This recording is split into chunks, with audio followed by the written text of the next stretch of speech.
Good afternoon, everyone. Welcome to the Q&A discussion. Happy to see you here. Hope you're all having a wonderful day and enjoying winter as well as you possibly can, as much winter as remains anyway. The intent and the purpose of the conversation today is not to, I didn't prepare any presentation or any particular notes. Instead, it's going to be purely Q&A only. Some of you sent in emailed in questions in advance.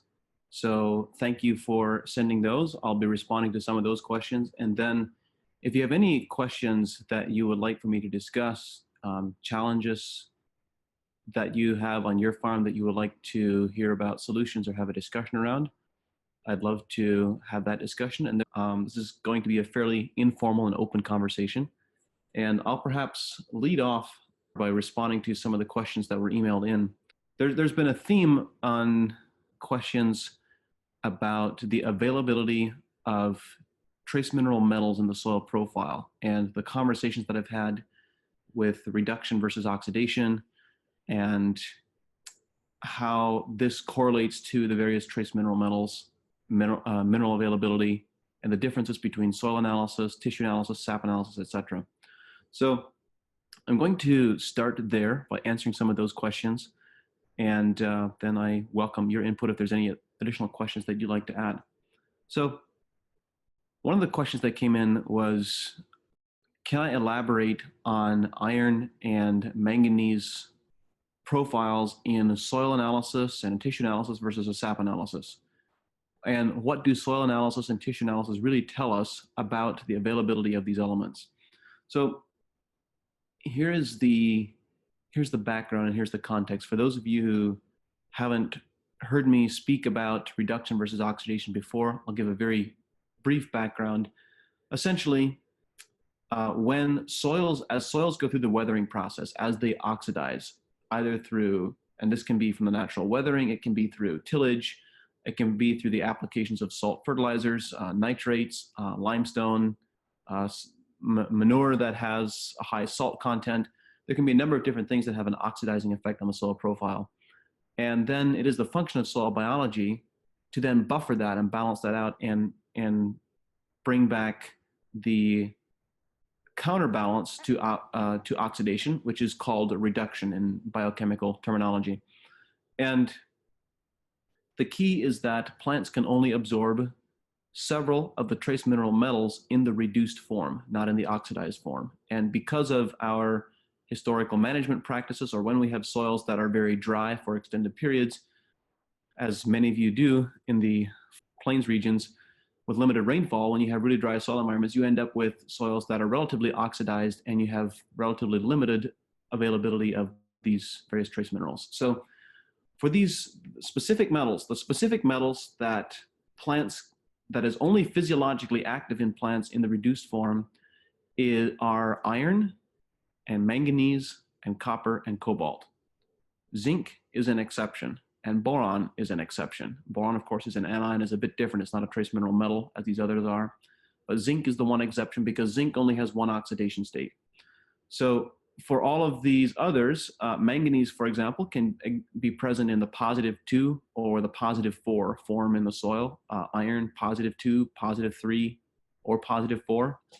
You see it written sometimes in chemistry formula as, let's say, iron with triple positive, 3+++. Those are all references to the different oxidation states. So the differences between soil analysis and tissue analysis and sap analysis and how they report this. A soil analysis will pick up all of the iron and the manganese and the copper and the cobalt that is present in the soil system that can be extracted, both the oxidized and the reduced. So they show everything that is in the soil profile. And it can be possible for the soil analysis to have almost all of the manganese and iron oxidized, so it can show a very high number, and yet the crop is not able to absorb it or to utilize it. With a tissue analysis, a dry matter-based tissue analysis, or the same is true of a forage analysis when we send it into a laboratory, whether it's a wet chemistry analysis or a near-infrared analysis,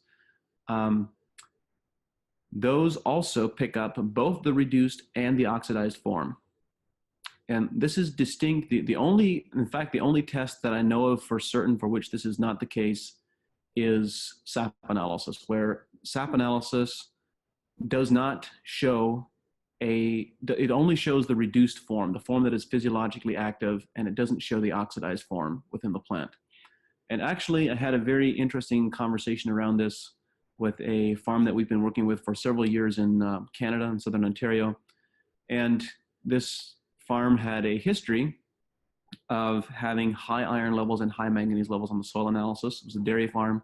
They also consistently had high iron and high manganese levels on their forage analysis. And so this farmer was a bit skeptical that he actually had an iron and manganese deficiency, but I was able to show him, describe for him what it looked like visually and the specific things to look for in the field. He was able to go out in the field and observe that he had iron and manganese deficiencies, amongst other things, and got a very favorable crop response from putting on foliar applications of iron and manganese. He started doing sap analysis. The sap analysis also showed that he had very low iron and manganese levels. But he was the first to point something out that really caught my attention. He pointed out that as he started using rebound iron and rebound manganese, and he noticed it particularly with the iron applications, as he started, so his iron analysis on his iron reports on his forage analysis showed as being consistently very high. His forage analysis showed that he had a surplus of iron. The crop was absorbing a lot. But the sap analysis showed that the plants were actually deficient in the correct form of iron, the reduced form. So he started putting on foliar applications of rebound iron, and the iron numbers went up very rapidly on his sap analysis. And what was really intriguing is that they started dropping, and they actually dropped. They were cut by almost in half in a single growing season on his forage analysis. And the grower's hypothesis was that as the plants had more of the correct form of iron that they needed, that they were able to use, they did not continue to absorb the oxidized iron from the soil profile. I'm not certain if that hypothesis is correct. I think it's something we need to do more digging on. But after hearing that, after seeing all of his analysis on his farm, I started looking at it. I started looking at a number of other farms, and I was able to find that that correlation was true in a number of different situations. There's one question that has come through from David Takahashi. Hi, David. Glad to see you here. Is there a way to measure soil organic matter that is accurate and quick, which can be done in the field itself? This would allow many measurements to be averaged at different locations and soil depths, and results would be immediate. David, I'm not aware of any analytical method which can do that right now. And it's not particularly an area of my expertise, so I'm not sure of what all new analytical methods are being developed. However, one of the things that we are working with a lot more at AEA in this coming year and into the future is we intend to begin conducting many more Haney analysis of the soil analysis that Rick Haney developed. And amongst other reasons, one very important reason we want to begin measuring them or using that soil analysis is because I told our team at AEA that the Haney analysis is to soil what sap analysis is to plants. And in particular, in terms of measuring microbial activity, sometimes farmers put on microbial inoculants, Rejuvenate, and Spectrum, and they get this incredible response. Soil becomes much looser, and plants develop really large root systems. And other times, there is also a response. In fact, I can't recall that we've ever applied Rejuvenate and Spectrum and not seen a response, but the response can vary widely. Sometimes it's sometimes there's a nice difference, and sometimes there's this wow response that really makes you raise your eyebrows and question about whether this is really possible. And those differences in response are not correlated to soil organic matter. You would think that they might be, but they're not. What they're actually correlated to, we're discovering, is they're correlated to the fraction of organic matter that the Haney analysis terms biologically active carbon. So it is possible to have soil that has extremely high organic matter, but that has very little active carbon. An example would be muck soils that are used to grow vegetables. They sometimes have 40% organic matter, but they have been fumigated and anhydrous ammonia has been used, and these soils have really been degraded. So what happens is you might have these soils with really high organic matter, but the biologically active carbon is virtually non-existent. It might be a few hundred parts per million at best. Then you have some other soils, maybe there's a very sandy soil that has very low organic matter, maybe less than 1%. And yet it has a very high proportion of biologically active carbon, and we get a very strong soil microbial response and a very strong crop response when we apply biostimulants to a soil like that.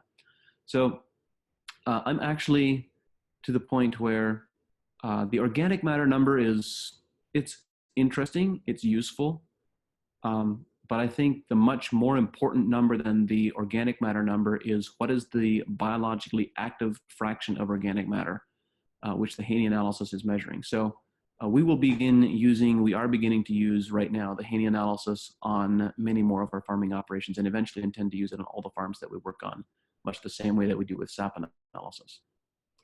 Another question that came through Rob Ford. Hi, Rob. Is there any relationship between soil carbon levels and the silicon levels on a plant sap report? Haven't thought about correlating it to carbon levels. It would be interesting to look at that.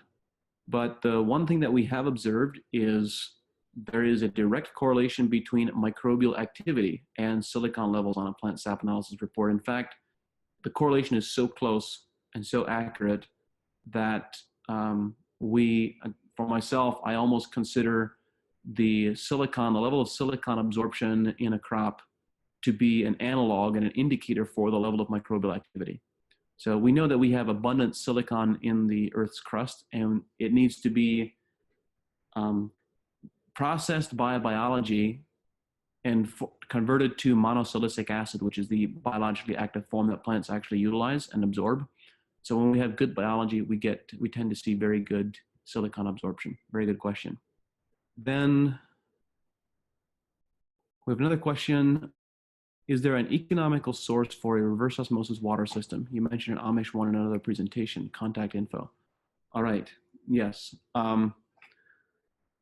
I don't have this information at the tip of my fingers, but there is a small Amish company here in our community that has developed reverse osmosis systems for use in the maple syrup industry.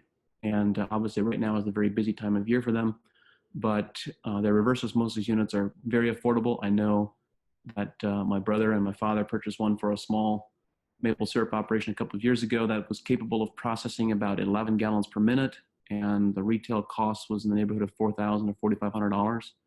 So compared to, and that was a unit with a Honda engine and everything completely self-contained, ready to go. You hooked up 2 pipes and it was ready to roll. So I will get that contact information and I will attach it to the email. That is, I want to speak with the people first to make sure that they're okay with this. I'm assuming that they will be. And if we have their permission and approval, then I will attach it to the email that we send out following this webinar, and also begin promoting it on social media so that other people can access it as well. Another question that has come through: what takes place in a healthy soil to convert trace minerals back into a reduced and available form? So there's 2 different ways that trace mineral metals such as manganese and iron, copper and cobalt can be converted from the oxidized form back into the reduced form. And both of these are dependent on microbial activity, but they don't work quite in the same way. So let's say, for the sake of discussion, that we start with a soil that is fairly oxidized, and the manganese and the iron and the copper is in the oxidized form. And that soil, we have reasonably good biological activity, as well as can be sustained in such a soil environment. And then that soil becomes completely saturated. It becomes flooded, and it stays flooded for 72 hours, 96 hours. It's completely saturated. When we have biology thriving in a saturated environment, a completely anaerobic environment without the presence of large amounts of oxygen coming from the air, then biology and the anaerobic, the organisms that thrive in these anaerobic environments in the absence of oxygen still need a source of electrons. So what oxygen is contributing to aerobic bacteria is they're contributing electrons. So now we need a new source of electrons that is not coming from oxygen. And this new source of electrons is coming from these trace mineral metals along with the anions. So when we think about nitrates versus nitrates, sulfates, phosphates, etc., all of these anions can have very substantial reduction versus oxidation swings. So when we have this oxidized soil, at the beginning of my hypothetical example, the majority of the nitrate in that soil, the majority of the nitrogen in that soil profile will be in the form of nitrate, NO3, because of the abundant presence of oxygen. When that soil becomes saturated and flooded, biology will begin, in this case, they will actually use the electrons from the oxygen as an energy source, and that nitrate is converted back to ammonium. Sulfates are converted to sulfides, phosphates are converted to phosphites, and you have the depletion, and all these anions move from being more oxidized to being more reduced. So for nitrogen, for example, nitrate is the oxidized form of nitrogen in the soil profile, and ammonium is the reduced form when you have NH4. There's no presence of oxygen remaining.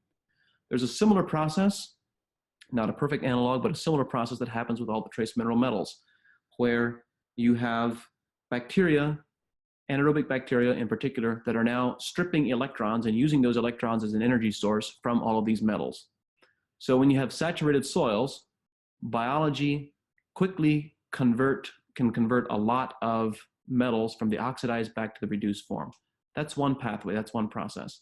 The second pathway is that even in oxidized soils, I shouldn't say oxidized, but even in soils where you have good gas exchange, where the soils are breathing well and there is oxygen and nitrogen moving down into the soil profile and then back out of the soil profile again, and the earth is breathing once every 24 hours as it is intended and designed to, then the bacteria and other organisms in the soil profile, but particularly bacteria, will actually consume the manganese and not zinc, but manganese, iron, copper in the soil mineral matrix and incorporate them into their own bodies, incorporate them into their own cells. Then, when that bacterial population cycles, the minerals contained within their cells are now released back into the soil environment in the reduced form. So this process is slower. It doesn't happen as fast as when you have saturated soils. And this is only done, this process of reducing minerals by ingesting them, for lack of a better word, and then releasing them back into the soil environment, only occurs with some types of soil bacteria. This process does not occur in the groups of bacteria that are referred to in this context as being oxidizers. They are completely aerobic. They thrive in aerobic environments generally. And when they consume these trace mineral metals and release them back into the soil profile, they're released back into the soil profile in the oxidized form instead of in the reduced form. Dale Love. Hi, Dale. Looking forward to meeting you and speaking with you in a few weeks. Using your rebound products, is it better to spray on foliar or irrigate it with more water? Dale, I used to think I know the answer to that question, but I'm not sure that I do anymore. On potato crops, I know that when we put on foliar applications at a few gallons per acre, or even as much as 15 to 20 gallons per acre with rebound manganese, we get a much bigger response than we do if we put it on with an overhead pivot. And yet, we've been working with a number of farms throughout Kansas, Nebraska area who have been putting on these trace minerals in their overhead pivots and are producing very strong crop responses. You can see the crop response visually. You can measure the nutrient absorption in the sap analysis. The needle moves almost right away. So I don't know if that answer is perhaps somewhat crop dependent, but what I can say from our experience is that corn and beans that we have tested putting on nutrients in the overhead pivot has worked very, very well, and it hasn't worked so well in potatoes. Now with that, the caveat is that we've never actually tested a side-by-side evaluation with the same application rate on corn and soybeans to say, we're doing a foliar here, and we're doing an overhead pivot application here, and let's actually measure and see what the difference is. I know that the pivot, many people prefer to use the pivot applications because it's easier, it's less expensive in terms of application costs, and I know from experience that it does produce a very nice response. That's the best answer that I have for you at the moment on that. I wish I had a better one. Something that we need to research more and understand a little bit better. Lionel Shoot, glad to meet you, Lionel. We're experimenting with phospholipid fatty acid testing to measure biological activity in soil. Have you looked at this technique? And if so, do you find it useful? This is, I'm not familiar with,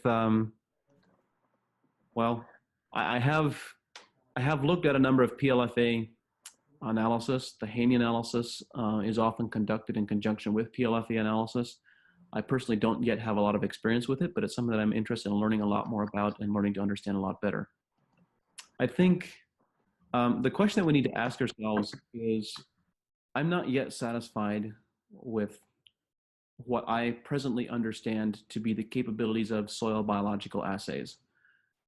There are a couple of very important and very fundamental questions. I think that in order for, the key question is that we already have far too many analyses in agriculture that suffer from a fundamental flaw, which is that it's hard to know how to make agronomic recommendations based on the data. So you can have all the data, but I talk occasionally about the importance of having manageable data, data that we can make management decisions with. And it seems to me that if we want to understand soil biology, the management information that we really need is we need to know, is our soil bacterial profile primarily oxidizing or is it reducing? Is it primarily disease suppressive or is it primarily disease enhancing? Is our bacterial population mostly aerobic bacteria? Are they facultative aerobes, facultative anaerobes, or anaerobic? Which of those four groups do they belong into? That would be information that we could then make management decisions from to say, okay, based on this information, we need to not use this form of nitrogen. We need to use that form of nitrogen. We should not use this form of phosphorus. We should use that form of phosphorus, or perhaps we should not put on any phosphorus at all. That would be the type of information that we can actually use to shape and inform our decisions on our agronomic decisions on what types of nutrients we apply, how and when we apply them, etc. And there's a lot that let me just qualify this by saying that there's a lot that I don't yet know about PLFA analysis and other types of analysis, but my present understanding is that there aren't good microbial bioassays that can give us manageable data at this point. And I would be delighted to be corrected on that. If I am mistaken on that, please, by all means, let me know, because I'm looking for that type of data and information that we can make better decisions with. So it's a very good question. Thank you. Dallas Wessels. Hi, Dallas. I've tried many AE products and other biologicals in the past with limited response. For corn and soybean production with a limited budget, which product would you recommend to start getting a good ROI and improving soil biology to get future responses from additional products? So Dallas, a fascinating question. I remember having conversations with you about your soil analysis and some of the things that you were doing, and I'd be very interested in having some more of those discussions. What I've learned since we've had those conversations, I don't know exactly how this fits for you, is that I think the one piece that we have substantially undervalued and underestimated the importance of is microbially active carbon in the soil profile and the ability to release carbon dioxide. I believe that the most common nutrient deficiency is carbon dioxide. And whenever we speak about and talk about agronomy, we want to talk about nitrogen and phosphorus and zinc and manganese and iron and copper and all these different nutrients and how they interact with each other. But in reality, when we look at the plant's capacity to photosynthesize and the elements that are limiting photosynthesis, particularly for corn, particularly for our warm season grasses with C4 photosynthetic pathways, the biggest limiting factor is usually carbon dioxide. We supply, it's easy for us to supply a generous amount of nitrogen and other nutrients, but the one nutrient that we don't pay enough attention to is CO2. So this is a fascinating topic, and it's one in the seminars that I've been teaching, the all-day seminars that I've been teaching the last couple of days, and that I will be describing again when I'm in Kansas in a few weeks, or I guess it's next week, is I could talk about carbon dioxide for an hour and a half, and there is not a single minute in that hour that is wasted time. But let me just give you a synopsis of the bullet points. The bullet points are that for most of the corn genetics available today, we can push yields with nutrients, with fertilizer applications, up to about 280 to 300 bushels per acre, depending, of course, on genetics and environment and weather, etc. Past that point, past the threshold of 300 bushels per acre, according to the research that was done by Don Huber and Charles Tsai and others back in the late 70s, the limiting factor is no longer nutrients, it's carbon dioxide. And in a cornfield in July, because corn plants are such efficient photosynthesizers, they will usually suck all the available carbon dioxide out of the air down to levels below 100 parts per million by about 9 to 10 o'clock in the morning, which means that for the rest of the day, from 10 o'clock in the morning all the way through until sunset, when there should be a lot of photosynthetic activity happening, you can have optimal chlorophyll, you can have perfect sunlight, you can have enough water, you can have everything else that is needed for great photosynthesis. But if you don't have enough carbon dioxide, then for the rest of that day, that plant is not going to be photosynthesizing, it will not be producing sugars. And it was very intriguing to me how what we really need soils to do is we need soils to have good microbial activity and good microbial respiration, good gas exchange, so that soils and the earth naturally have a diurnal cycle where they breathe, they inhale and exhale once per day. What happens is that in the evening, the air is supposed to move down into the soil profile. And this is where you need to have soils have good gas exchange and a large pore space, because you want as much air to move into the soil profile as possible. I was really excited in the podcast a couple months ago where Gabe Brown described how his soil is 50% pore space, and that a 4-foot deep core, when compressed down in the coring process, only held 2 feet of soil. The remaining 2 feet was airspace. So that means that his soils can hold a lot of air. So there is now a lot of oxygen and a lot of nitrogen flowing into the soil profile in the evening. And then at the same time as that air is moving into the soil profile in the evening, also in the evening, the plants start sending a lot of sugars out through the root system as root exudates. The combination of the presence of soluble carbohydrates and N2 gas from the air, along with the oxygen from the air, triggers a very rapid rush of bacterial activity at night, very rapid microbial respiration. The result is that there is an accumulation and an abundance of CO2 in that soil profile at night. And then in the morning, that air begins moving out of the soil. And in the morning at dawn, and of course this is dependent on wind movement and wind speeds, etc., but typically in protected environments as a cornfield, there is a column of air that is about 6 to 8 inches high above the soil profile that will have carbon dioxide levels as high as 20 to 30,000 parts per million, 2 to 3%. And so there is this abundance. This is what happens in a healthy microbially active soil, by the way. This doesn't happen on all soils. This doesn't happen on soils that don't have enough microbially active carbon. So when you have these extremely high carbon dioxide levels, corn plants then begin absorbing that and consuming that. And this is what is needed to sustain good photosynthesis throughout the entire day. And so not only is this what is needed to sustain photosynthesis and to produce really high yields, this is also fundamental and foundational what is needed to sustain good biology. So Dallas, I'm realizing I'm going around the mountain the long way, but what we've come to correlate, to define is that almost invariably, when growers are doing many other things right, they're using clean water for foliar applications, clean water and planter solutions, they're applying the right forms of nutrients. If they're not getting a response from biological applications, many cases it's because they don't have enough biologically active carbon in the soil profile because of the way that that soil has been used in the past in prior history. So I don't know if that answers is the correct answer for your specific situation, but that is the first place that I would start looking. It's a very good question. Thank you. Darren Unruh asked the question as alfalfa comes out of dormancy this spring. Hi, Darren. Glad to hear from you again. How much new growth do we need to get a good report to make informed? You asked this question. I'm going to make life really easy for all the alfalfa growers. So for sap analysis, the idea with sap analysis has been that we collect individual leaves from the plant, old leaves, new leaves, we send them in separately. Can you imagine how long it takes to pick a 1/4 pound of old and a 1/4 pound of new alfalfa leaves? It takes a while, and it really tests people's patience. So here's the solution. Collect an entire stalk of alfalfa, multiples. Use those as your sample.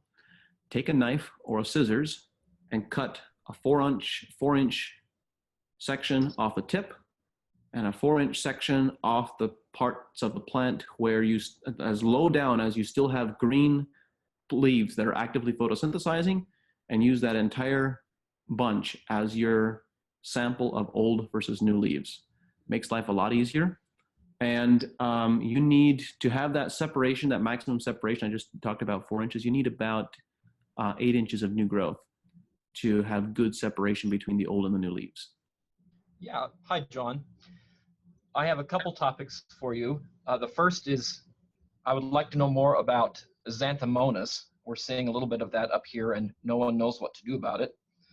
And the second topic is I'm realizing that we can't haul enough manure or compost or cover crops or what have you, or fish, to really make the system work in our arid climate.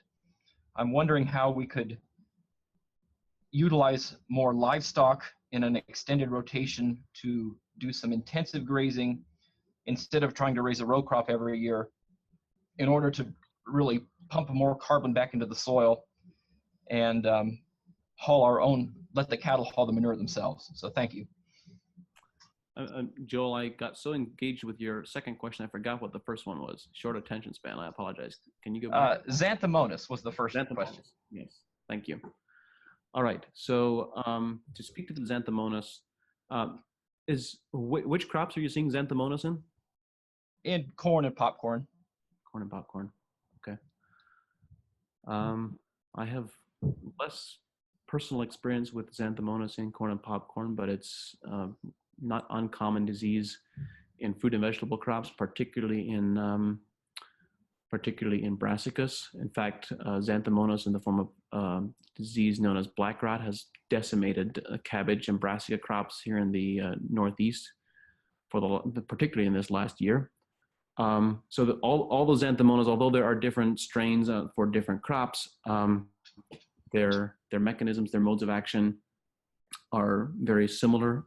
They're essentially masticating bacteria, which, anyway, without getting into all the details, actually, there's a podcast post with Don Huber that will be posted tomorrow morning as we launch the second season of the podcast.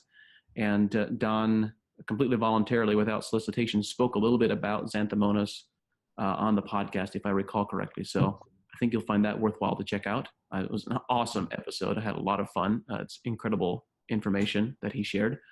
But what we've learned about working with Xanthomonas on the fruit and vegetable crops is that it responds, there's a group of 5 minerals, and that there's a direct correlation between the presence of those 5 minerals being present and the crop being resistant to Xanthomonas.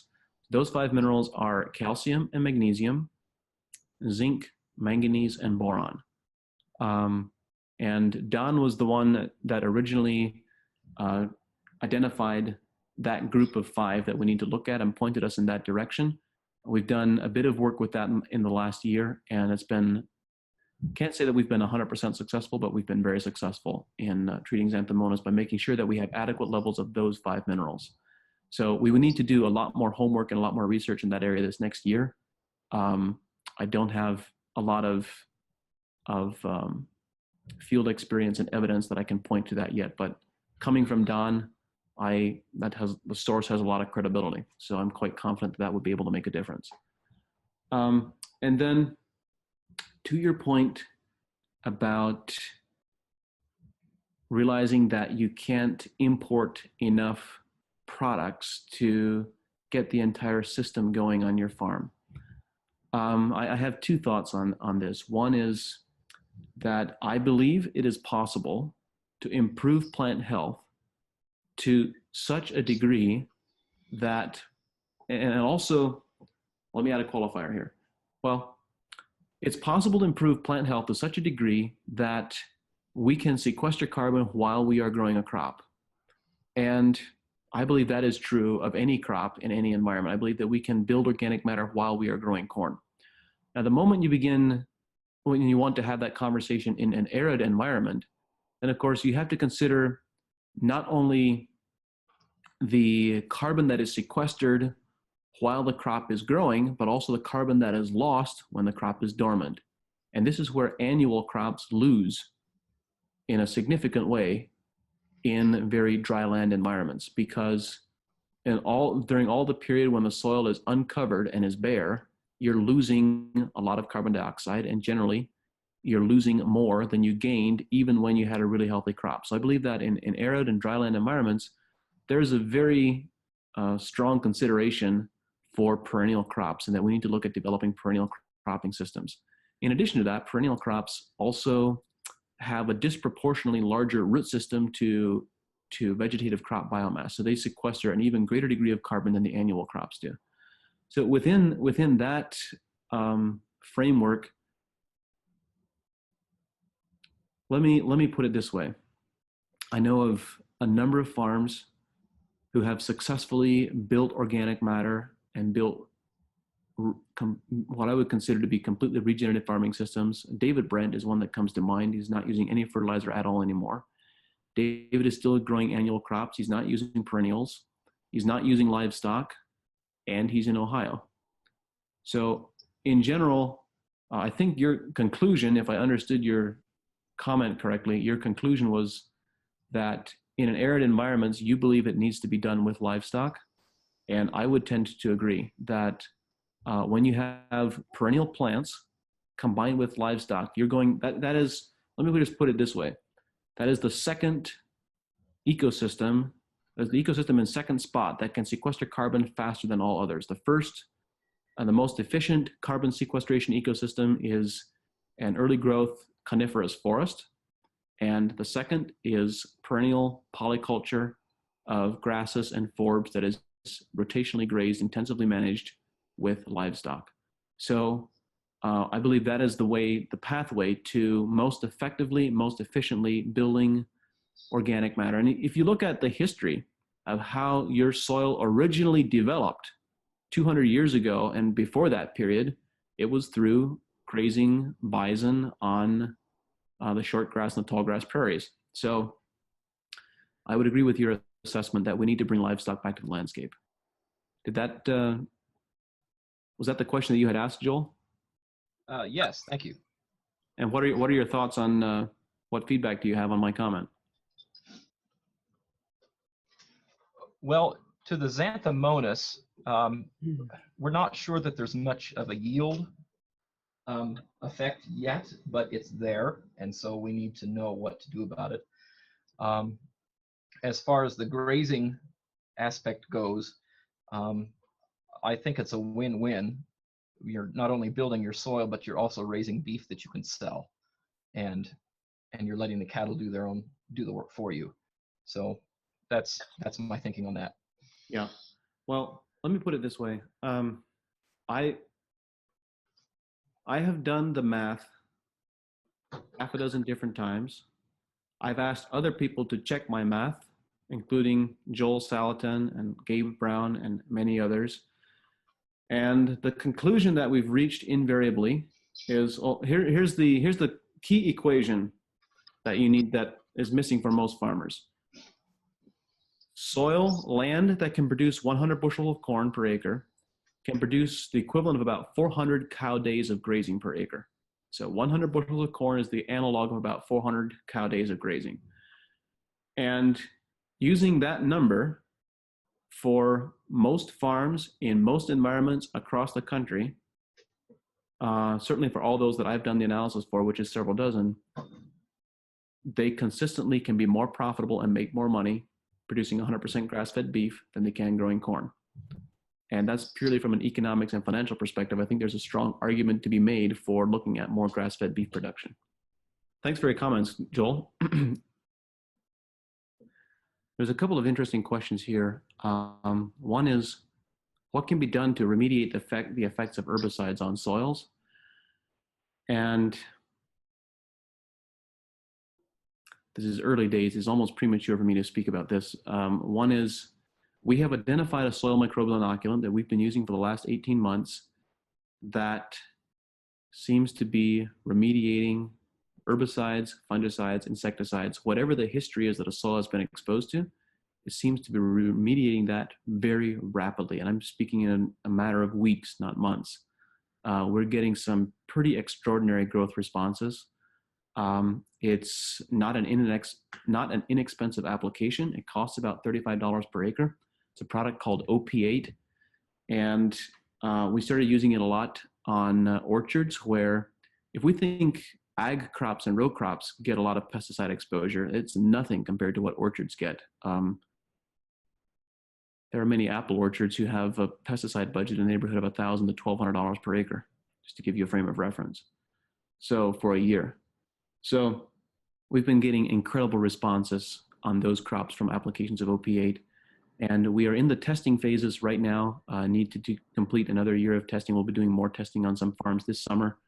But we are in the process of developing a second inoculant that we believe will be even more effective than the OP8 and will also be a lot more affordable. And also specifically designed, in addition to the bioremediation, to also have a very strong phosphorus solubilizing effect, which is something that we've observed already in our early stage trials with the new product. So we're quite excited about that. There's another question that has come through. At what point does added phosphorus and nitrogen become detrimental to the system long-term? How much can be safely added at a given time until the system is self-supporting? This is a good question. I have thought less about phosphorus than I have about nitrogen. I believe what we've observed so far is that once we have really good biology and biological functioning, particularly with mycorrhizal fungi, then we don't need to add phosphorus anymore. I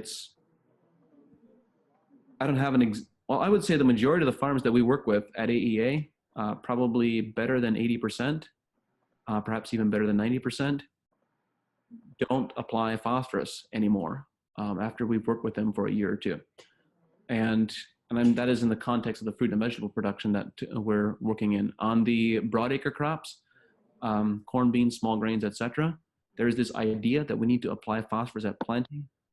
And I sometimes don't know when to keep my mouth shut and when I should start talking. This is, let me put it this way. We have conducted, and more than we, the team in the Netherlands who developed SAP analysis has conducted extensive trials in complete hydroponic systems where they precisely control the concentrations of nutrients in the water solution with a number of different plants.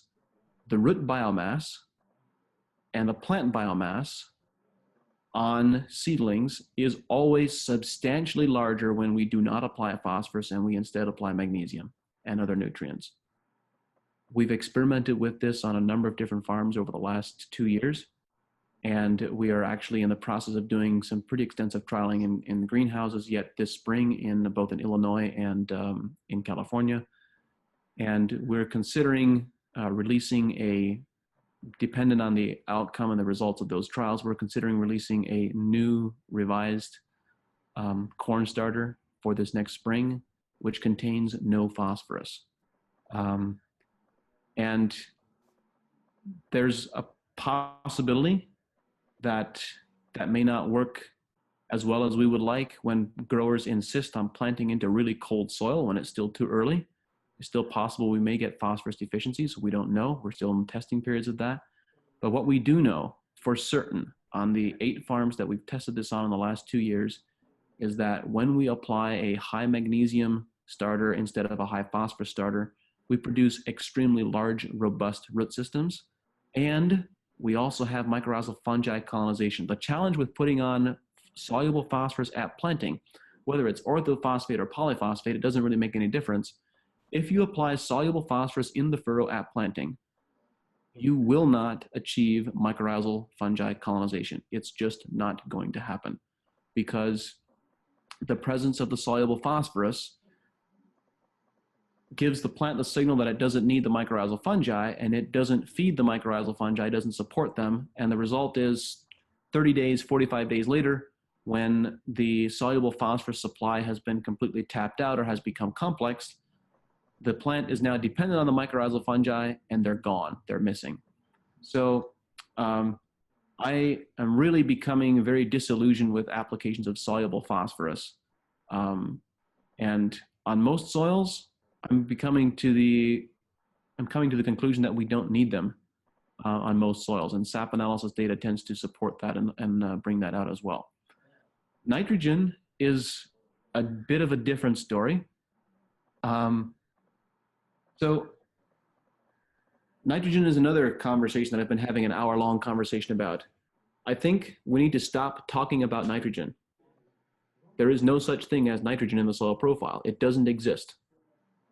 And instead, what exists in the soil profile is ammonium and nitrate and urea and amino acids. And they behave completely differently. They have a completely different effect on plants in terms of plants' reproductive potential, yield potential, disease and insect resistance, producing a disease suppressive soil. There is no way to compare the two. And so I've been thinking about this and realizing that, we wouldn't even consider having a conversation about managing cations in the soil. We wouldn't lump all cations together and say, oh, we're managing calcium, magnesium, and potassium. We don't have a conversation about managing cations. No, we have a conversation about managing calcium and magnesium and potassium. And in exactly the same way, we need to begin having a conversation about managing ammonium and nitrate and urea and amino acids. Here's the bottom line summary. You do not want nitrates in your soil. You do not want nitrates in your plant. Any presence of nitrate is going to have a disease-enhancing effect on the soil profile. It's going to have a negative effect on the desired soil biology, and it is going to increase the susceptibility to diseases and insects. Instead, you only want to have ammonium or urea or amino acids, and the best of all is amino acids. And so because of this, within mainstream agronomy, we've adopted the use of nitrification inhibitors. We understand that when we add a nitrification inhibitor, which prevents the conversion of ammonium to nitrate, let's say we are applying liquid 28, we put in a nitrification inhibitor. The standard recommendation is that when you add a nitrification inhibitor, you can reduce the application of ammonia or of liquid 28 by 30%. You need 30% less nitrogen because ammonium is so much more efficient than nitrate for the plant to absorb and to metabolize. But the challenge with nitrification inhibitors, and by the way, the same holds true of urea. So urea, if you apply urea to the soil, the urea converts to ammonium, which then converts to nitrate. So there are also urease inhibitors to inhibit the urease enzyme. And that product has its challenges because it can inhibit the urease enzyme, but then once the urea is converted to ammonium, the ammonium can rapidly convert to nitrate, which is still a problem. So in order for that to be effective, reliably, repeatedly, you need to add both the urease inhibitor and the nitrification inhibitors. The challenge with using those two products is that they both kill biology. And I would much prefer to enhance things and feed things rather than kill them. So there's an alternate pathway. The alternate pathway is that when you add liquid 28 or urea or whatever the case might be to your soil profile, you balance it with sulfur and soluble digestible carbon, carbohydrates. We use rejuvenate a lot. Humicarb works in some soil types when you have a lot of available carbon, microbially active carbon for the plants to work with, for the biology to work with.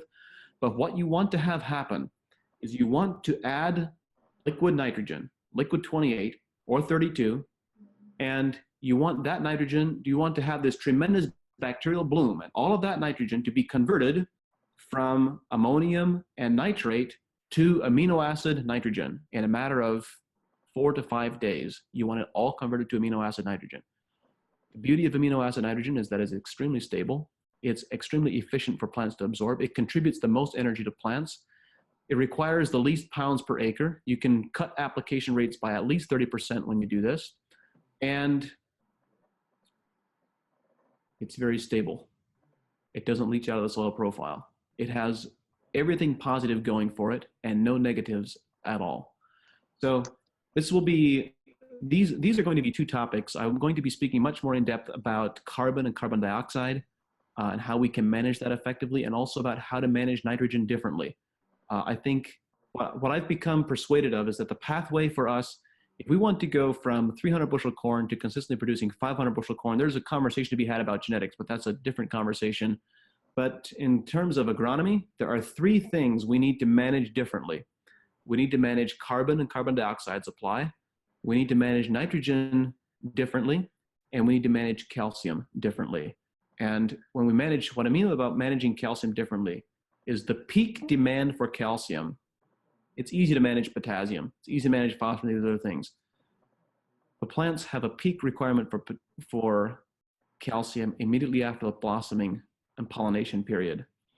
And that period happens differently for different crops. It happens at a different time for corn than it does for wheat. And yet we typically make recommendations for calcium applications in the form of gypsum or boron to facilitate calcium absorption or whatever the case might be, all in the same context. We say put calcium on in the fall or put calcium on in the spring, and we don't take timing into consideration for when the calcium should be applied to get the greatest results and the greatest effect. So based on what I've observed and learned over the last year, 18 months, I believe that we have the agronomic knowledge today to rebuild what Don Huber and others were producing back in the late 70s, producing 400 plus bushel per acre corn on a large field scale. And we need to manage these three nutrients differently from the way we've been managing them in the past. And that's one of the key topics that I'll be speaking about at our event in Kansas coming up in 2 weeks. So there's a few more questions, and my computer is rapidly running out of battery. I'm going to try to get through these questions yet that are left here in the next few minutes. Dennis Demmel asked the question, are we overlooking fungi levels in the soil, and what should be the ratio with bacteria? So Dennis, I'm glad to see you here. Fungi levels are very important, and there is a desired fungi to bacteria ratio that varies based on the crop that we're growing. There's different levels of those that have been reported by Elaine Ingham and others. I think one of the opportunities that we've identified is that the key to building fungi levels in agricultural soils is to feed bacteria. It's a mistake to look at both fungal and bacterial ratios when the levels of both are extremely low. We first need to build bacteria and have really high functioning bacterial populations, and then the fungi come along behind them, because fungi feed on bacteria, and they feed on the other organisms that feed on bacteria. So in our assessment, the key to building fungal populations is to first make sure that we have really aggressive and abundant bacterial populations. Kendall Bevins asked the question, with grain crops, are we okay to use any source of nitrogen as long as we keep the 10-to-1 ratio with sulfur? I would add that you are okay to use most sources of nitrogen as long as you keep the 10-to-1 ratio with sulfur. Actually, I'm in favor of an even narrower ratio, perhaps an 8 to 9-to-1. As long as, this is the key qualifier, as long as you add carbohydrates or you have enough microbially active carbon in your soil profile that it can immediately convert all of that nitrogen. The last thing you want to have is for that nitrogen that you add to remain in the soil as nitrate or ammonium for an extended period of time.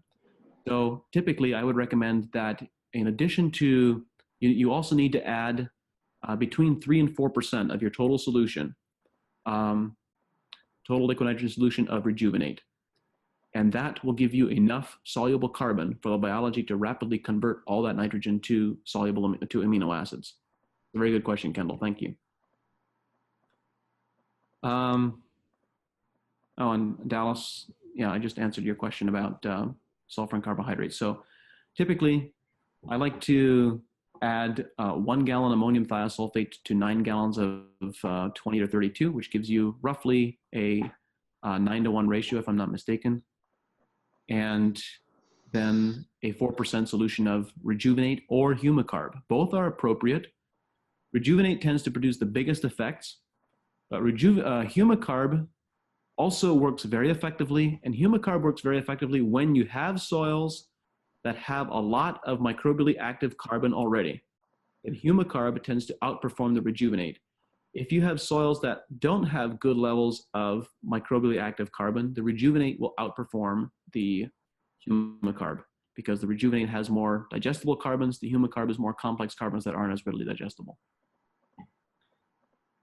So I think those are all the questions that have come through at this point. I want to say thank you for all of you for participating, for the questions that you've sent through. I really appreciate the interaction. And feel free to reach out to Anna or to the team at AEA if you have any follow-up questions. I will be in Kansas next week in Garden City on the 27th, and I'll be expanding on a lot of these topics in much more detail. And if it's possible for you to be there, I look forward to seeing you there. Have an awesome weekend. Enjoy February, and we'll see you next week. Thanks, everyone.